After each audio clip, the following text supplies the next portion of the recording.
Pagmumonitor sa mga rehiyong nasalanta ng bagyo o ng masamang panahon, mas pinaigting pa ng Department of Agriculture.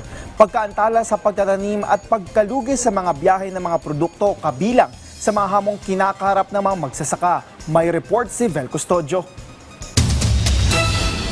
Patuloy yung pagmamonitor ng Department of Agriculture sa epekto ng bagyong Krising sa mga pananim sa mga tinahak nitong rehiyon sa bansa.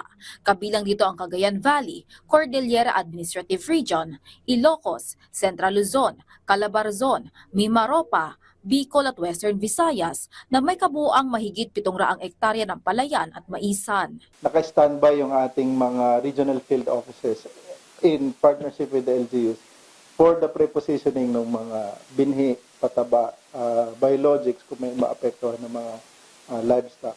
And of course, paraphernalia saka yung sa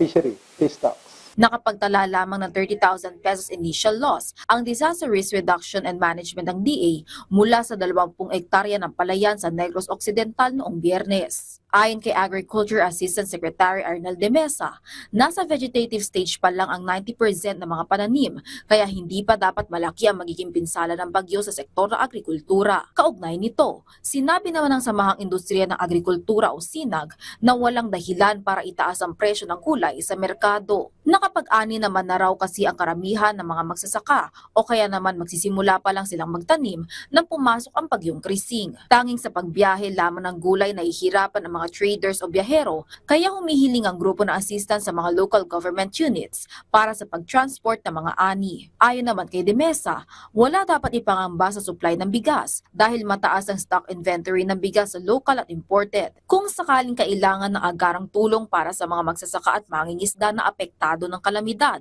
laging nakaabang ang Quick Response Fund ng DA, Survival and Recovery Loan Program at Philippine Crop Insurance Corporation para sa mga registered at insured farmers. Vel Custodio para sa Pambansang TV sa Bagong Pilipinas.